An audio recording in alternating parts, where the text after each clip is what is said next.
Hello everyone. My name is Komal and you're watching your only reliable channel English with Komal Ma'am. आज है day 22 तो बच्चा party आज हम कुछ पोम करेंगे the tale of custard the dragon. बहुत ही अम्यूजिंग बहुत ही इंटरेस्टिंग पोम है और बहुत मजे आने वाले हैं। आपने ये बात तो सुनी होगी कि empty vessel sounds much.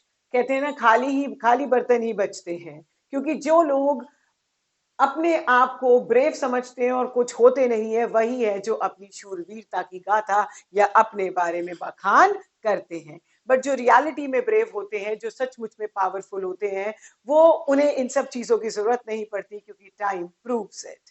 And that's what the poem the tale of custard the dragon teaches us. This poem tale of custard the dragon is written by Ogden Nash. ये एक बैले है। अब मैम, बैलेड क्या है? एक कहानी, एक story जो छोटे छोटे पैराग्राफ्स में लिखी जाती है और गाकर एक पोम, एक स्टोरी को जब नरेट करती है। तो इस पोम में भी आप देखेंगे छोटे छोटे स्टैंजाज हैं, और यूजुअली जो बैलेड होती है वो कुछ ब्रेवरी, मतलब शूरवीरता की गाथाएं ही बताती है। तो ये जो पोम है the tale of custard the dragon, tale माने एक शॉर्ट स्टोरी है, कस्टर्ड एक ड्रैगन है। ड्रैगन से तो हमें डर लगता है, ड्रैगन तो खतरनाक होता है, मगर यहाँ ये जो ड्रैगन था ये बड़ा बेचारा फिगर था। ये इनफैक्ट सबसे डर के रहता था, क्योंकि ये असली में ब्रेव था। और पोम यही सिखाती है, क्या सिखाती है?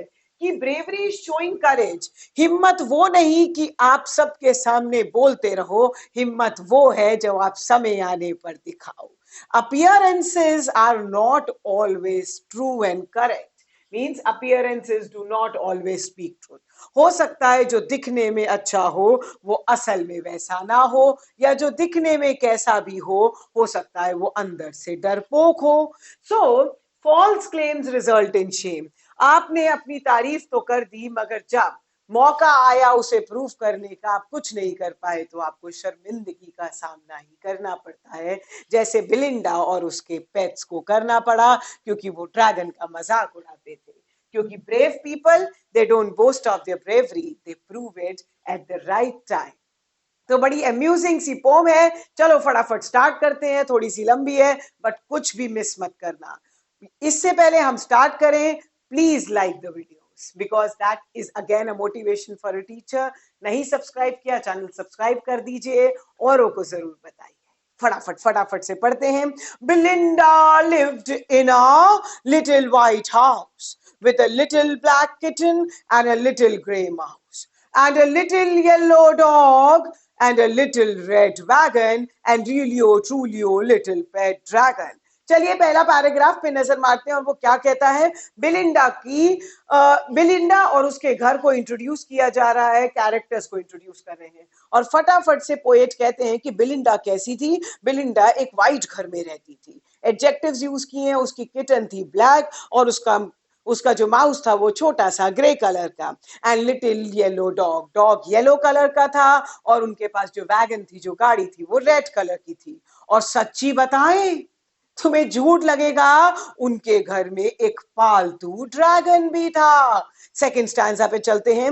Now the name of the little black kitten was ink, the little grey mouse was The little grey mouse was called Blink, and the little yellow dog was sharp as mustard, but the dragon was coward and they called him Custard. Second stanza को पढ़ते हैं, कह रहे कि जो now the names of the characters are given, कह रहे जो नेम है वो लिटिल ब्लैक किटन वो था Inca, and the name of the little grey mouse was blink. आगे क्या बताती है कि जो येलो कलर का छोटा डॉग था, क्योंकि वो बहुत शार्प, शार्प का मतलब इंटेलिजेंट और ब्रेनी, एक्चुअली बिलिंडा मानती थी और वो लोग अपनी तारीफ करते थे, वो था मस्टर्ड। मगर जो उनके पेट में, बिलिंडा का एक पेट था ड्रैगन, जिससे हम एक्चुअली डरते हैं, वो डरपोक माना जाता था वहां पर। मींस बिलिंडा उसे प्यार से कस्टर्ड बुलाती थी, डरपोक बुलाया करती थी। Stanza third. Custard the dragon had big sharp teeth, spikes on the top of him and scales underneath.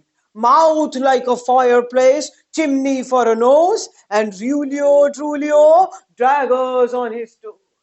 अब इस थर्ड स्टैंजा में हम क्या पढ़ने वाले हैं? कस्टर्ड की डिस्क्रिप्शन पढ़ते हैं। देखते हैं कस्टर्ड को कैसे डिस्क्राइब किया है, जिसे वो क्या मानते थे? यस, वो उसको मानते थे डरपोक, मगर खुद को मानते थे शूरवीर। आपने खुद ने भी देखा होगा रियलिटी में कि कितने ऐसे लोग हैं जो अपने आप को शूरवीर मानते हैं, समय आती है दुम दबा के भाग जाते हैं, टब्बक टब्बक। सेम वैसे ही। चलो थर्ड स्टांजा पढ़ते हैं। तो पोएट कहता है कस्टर्ड जो ड्रैगन था उसके बड़े ही शार्प टीथ थे, उसकी स्पाइक्स ऑन द टॉप और स्केल्स ऑन हिज स्टमक। मतलब दिखने में भी बहुत खतरनाक था। स्पाइक का मतलब क्या होता है? Structures, pointed pointed structures body पे थे। अब ऐसा एज्यूम किया जाता था, मतलब उसको फायर प्लेस से कंपेयर किया है। क्यों फायर प्लेस से कंपेयर किया है बच्चों? क्योंकि ऐसा अज्यूम किया जाता था कि ड्रैगन जो है अपने माउथ मुंह से फायर एमिट करता है। कई लोग तो इतना कड़वा बोलते हैं कि उनके मुंह से ही फायर निकलता है। उसकी नाक को देखिए किससे कंपेयर किया है? His nose has been compare to a chimney, जिस चिमनी से स्मोक, धुआं निकलता है। उसके toes are so pointed and sharp कि उसको कहा जाता है कि वो किसी भी चीज को काट सकते थे, वो इतने शार्प थे, पॉइंटेड थे, डैगर्स की, खंजर की तरह। तो ये हो गई भाई हमारे खतरनाक डरावने बट असल में डरपोक ड्रैगन की। Belinda was brave as barrel full of bears. अब चौथे में क्या हो रहा है? चौथे में जितने भी और इनमेट्स हैं उनके कैरेक्टरिस्टिक्स को अनफोल्ड किया जा रहा है। कह रहे बिलिंडा खुद को भी अपने आप को शूरवीर मानती थी। So Belinda compares herself to the barrel full of bear. Barrel means बेटा drum full of bears. Ink and Blink chase lion down the stairs. Ink और ब्लिंक छोटे साइज में थे, मगर वो उनका क्या मानना था कि वो इतने शूरवीर हैं कि वो लायंस को भी स्टेयर से भगा दे कि भाग, हमारा ये पास आया। मस्टर्ड की ब्रेवरी का तो कुछ कहना ही नहीं। Mustard was as brave as tiger in the rage. Rage means गुस्से में, तो जितना टाइगर गुस्से में होता है, भड़क जाता है, मस्टर्ड भी उसी एंग्री टाइगर से कंपेयर किया है। कितना शूरवीर। But Custard was completely different. He cried for a nice safe cage. Writer अंत में इस पैराग्राफ के क्या कहते हैं कि ही ऑलवेज डिमांडेड कि मुझे बचाओ, मुझे, मतलब उसको बेकार के टैंट्रम्स में, दिखावे में, बोस्ट करने में उसमें इंटरेस्ट नहीं था। He just wanted a nice safe cage. आगे बढ़ते हैं। Belinda tickled him. अब इस नेक्स्ट आंसर में हम क्या देख रहे हैं कि बिलिंडा का ना बहुत बुरा ओपिनियन था अपने कस्टर्ड, मतलब कस्टर्ड जिसको नाम दिया था ड्रैगन को, उसके बारे में। तो वो बहुत ही क्रूअली, रूथलेसली उसके साथ बिहेव करती थी। तो बार बार उसको टिकल करती थी, माने उसकी बॉडी पार्ट को ऐसे टच करती, गुदगुली किया करती थी, और इतनी हद तक कि वो थोड़ा सा क्रूअल हो जाता था। इंक ब्लिंक मस्टर्ड उसको मजाक उड़ाते हुए पर्सिबल कहते थे। And who was पर्सिबल children? He was a very brave night, a legendary brave night, soldier था किंग आर्थर के, किंग आर्थर की मिनिस्ट्री में, मतलब किंग आर्थर के अंडर। अब वो तो बहुत ब्रेव था, मगर वो इसका मजाक उड़ा के क्या कहते थे? All of them used to sat in the little red wagon. उसका मजाक उड़ाया करते थे और हंसते थे कि ओ डरपोक तू तो जा। So they used to make fun. असल में वही ब्रेव प्रूव होने वाला है, देखिएगा। और हम सब जानते हैं कि यही सच है रियलिटी। छठा पढ़ते हैं। Belinda giggle till she shook the house. अब बिलिंडा इतना हंसती थी अपने ड्रैगन पर कि पूरा घर हिलने रखता था। इंक एंड ब्लिंक, ये देखिए, Ink and Blinks and we which is giggling for a mouse. मतलब माउस के हंसने की एक एक्सप्रेशंस को आवाज के जरिए जन्म दिया गया है। Ink and Mustard rudely asked his age. और इंक और मस्टर्ड तो जानबूझ के ड्रैगन से पूछ रहे थे तेरी उम्र क्या है भाई, बताना, बोलना, बोल। क्योंकि वो सोचते थे इतना बड़ा और देख कैसे बिहेव कर रहा है बच्चों की तरह। When custard cried for a nice safe cage, but custard किसी से पंगा नहीं लेता था। ऐसे स्कूल में भी बहुत बच्चे होंगे जो चुपचाप रहते थे, मगर ऐसा नहीं है कि उनको आप कम समझोगे, कम नहीं होते थे, बट हाँ फालतू में क्यों टैंट्रम्स दिखाने या क्यों किसी की बातों में फंसना, सेम ऐसे ही। सडनली ट्विस्ट आया पोम में। Suddenly suddenly they heard a nasty sound. Nasty आपको पता है, अजीब, अनप्लेजेंट। तभी तभी तभी कहानी में मोड़ आया, एक अजीब सी आवाज आई। And mustard ground. अब जैसे ये आवाज सुनी, जो मस्टर्ड था उसने अनप्लेजेंट आवाज सुनी, तो वो ग्राउल करने लगा कि कौन है, मैं देखूं जरा। सब इधर उधर देखने लगे। आगे की लाइन देखिए। Mew cried Ink. Oh cried Belinda. मतलब उन्हें सेंस हो गया कि कुछ तो डेंजर, कुछ तो खतरा है, क्योंकि पायरेट घर में एंट्री ले चुका था। Pirate means robber, yes. और उसकी खतरनाक कैरेक्टर को, उसकी डिस्क्रिप्शन को, उसके फियर्स लुक को हम आगे पैराग्राफ में देखते हैं। देखिए पोएट ने कैसे कैसे एडजेक्टिव्स और यूज कर कर पायरेट को डिस्क्राइब किया। मगर कितना ही खतरनाक क्यों ना हो जाए दुश्मन, हीरो तो जीतता ही है। देर ही से ही सही, हीरो का जीतना जरूरी है। Pistol in the left hand, pistol in the right. Appearance of pirate is so डरावना, so fierce. Left hand में pistol, right hand में pistol and cutlass bright. Cutlass का मतलब एक छोटी सी sword and वो slightly उसका जो blade था वो थोड़ा curve था. His beard was black. उसकी दाढ़ी black थी और टांग लकड़ी की थी. It was clear that the pirate meant no good. मतलब उसकी अपीयरेंस से साफ पता चल रहा था कि वो खतरा लेकर आया है।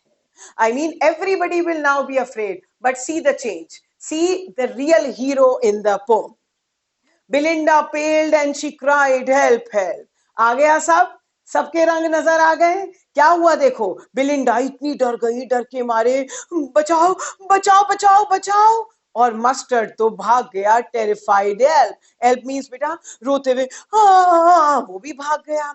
Ink tickle down to the bottom of the household. Tickle का मतलब धीरे धीरे इंक भी किसी घर के कोने में चला गया। And little mouse Blink strategically, mouse hole strategically माने उसने भी देखा कि मौका अच्छा है, चौका मार दो, तो वो भी क्लेवरली क्या किया, स्मार्टली अपने होल में चला गया। मगर आखिर नेक्स्ट पैराग्राफ हमारे ड्रैगन के लिए है। But up jump the custard snorting like an engine. Snorting माने उसने अपनी असली ताकत का प्रदर्शन किया। कहता है फिर आया हमारा कस्टर्ड इंजन की तरह स्नॉट करते हुए। Clashed his tail like an iron in dungeon. Dungeon क्या होता है, अंडरग्राउंड प्रिजन सा। तो जैसे उसमें जो सलाखें होती हैं वो ऐसे बचती हैं, वैसी उसकी टेल उसने गुस्से में जैसे मानो वो आयरन मीन्स जो सलाखें हैं, वो प्रिजन में सलाखें, लोहे की सलाखें उस पे पड़ रही हैं। With a clatter and a clang and a jangling scream, he went at the pirate like a robin at a worm. मतलब ये सारी डेंजरस साउंड्स एमिट करते करते वो ड्रैगन उस पायरेट के पास ऐसे गया जैसे एक बर्ड एक वर्म, एक एक कुछ ना समझने वाले कीड़े पर अटैक करती है। हुआ ना हमारा हीरो असली dragon. The pirate captain Belinda's dragon. अब पायरेट शॉक्ड हो गया ड्रैगन को देखकर, उसकी शूरवीरता की एग्जीबिशन को देखकर। And gulp some grog from the pocket flagon. अब उसने क्या किया, उसका मुंह खुला का खुला रह गया। अब उसने क्या किया, कंटेनर निकाला, उस कंटेनर से गल करके जो भी उसमें था, मतलब जो ड्रिंक था वो उसने पिया। And he fired 2 bullets, but दोनों ही हिट नहीं करी और कस्टर्ड उसको पूरी तरह चबा, गॉबल्ड माने निगल गया, खा गया उसे और बचा गया अपने परिवार को। The true saviour was, yes, हमारा dragon. Belinda embraced him, mustard licked him. No one mourned for his pirate victim.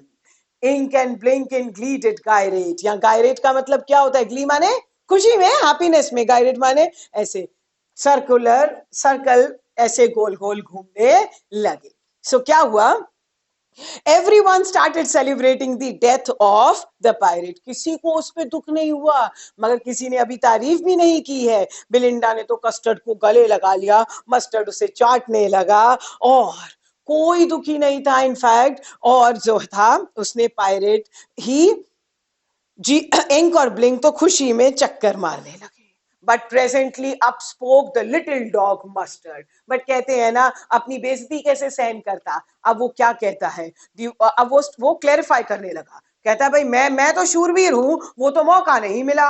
I would have been twice, मैं तो डबल ब्रेव होता if I had been flustered. Flustered का मतलब थोड़ा सा nervous हो गया था, बाकी क्या है।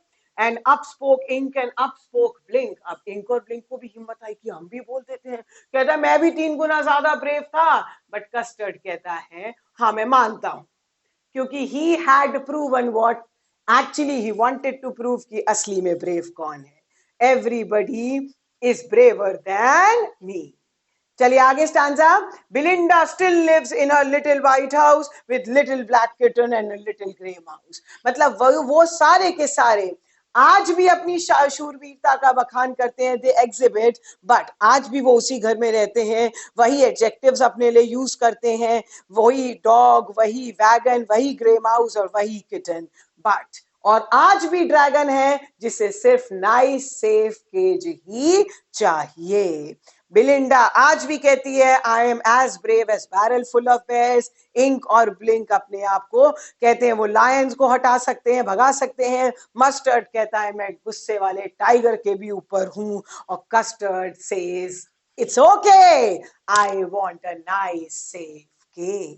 है ना इंटरेस्टिंग पोम? बड़ी एंटरटेनिंग थी कि नहीं? तो ये सिखाती है कि शूरवीरता सही समय पर बतानी चाहिए, खोखले शब्दों से कुछ नहीं होता। फटाफट फटाफट पोएटिक डिवाइस करते हैं, नोटबुक निकाल लेना, हो सके तो पॉज करके देख लेना, whatever you want, but then take help of this. सबसे पहले हम सब क्या सीखते हैं? राइमिंग स्कीम देखते हैं।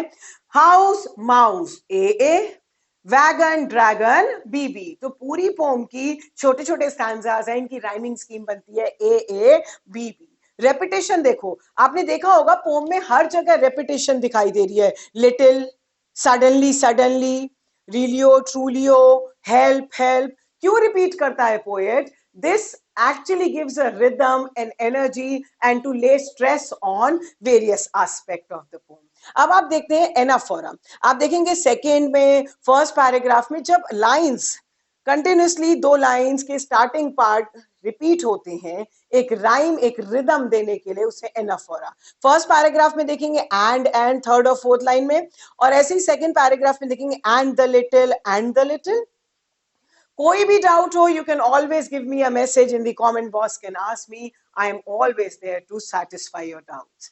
अब देखते हैं पर्सोनिफिकेशन मान में मानवीयकरण, जब ह्यूमन क्वालिटीज किसी नॉन लिविंग चीज को दी जाती है। यहाँ पे देखो इंक, ब्लिंक, मस्टर्ड और Custard, these are all Belinda's pet animals, but इनको क्या क्वालिटी दिया गया है? इंसानों जैसी क्वालिटीज और एडजेक्टिव्स के साथ डिस्क्राइब किया गया है। एलिट्रेशंस तो आपको बहुत मिल जाएंगे, कितनी सारी पोम्स में सिखा चुकी हूं, जब एक ही लाइन में कॉन्सोनेंट साउंड रिपीट हो। आप यहाँ पर बहुत सारे एलिट्रेशन देखिए, लिव्ड लिटिल फर्स्ट पैराग्राफ में, ब्रेव बैरल आपको ये फोर्थ पैराग्राफ में दिखाई दे जाएगा, क्लैटर क्लैंग फिर आपको नेक्स्ट पेज पे दिखाई दे जाएगा। सो गल्प गॉग, ये भी जी ग की आवाज। So these are all alliteration. इसमें सिमिलीज भी बहुत सारी यूज की गई हैं। सिमिलीज माने एज, लाइक और दैट से जब कंपैरिजन होता है। जब ये मस्टर्ड को लिखा है ना sharp as, dog was sharp as mustard, ये भी एक सिमिली है। दूसरी simile tiger in a rage, brave as a barrel full of bear. जहां भी पोम में एज, लाइक और दैट से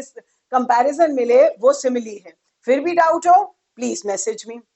आगे बात करते हैं मेटाफर। मेटाफर क्या होता है? जब बिना एज, लाइक, दैट के कंपैरिजन होता है। तो यहाँ पे देखेंगे nose for a chimney, this is a metaphor. Chimney for a nose लिखा है ना, डैगर्स ऑन हिज टोज, तो ये भी एक मेटाफर है। आपको यहाँ पर ये जो दो मेटाफर्स दिख गए होंगे, आई होप। कोई और डाउट हो you can always ask me. Onomatopoeia means जो साउंड आता है। आप यहाँ पर देख सकते हैं एक word which is used to describe a sound,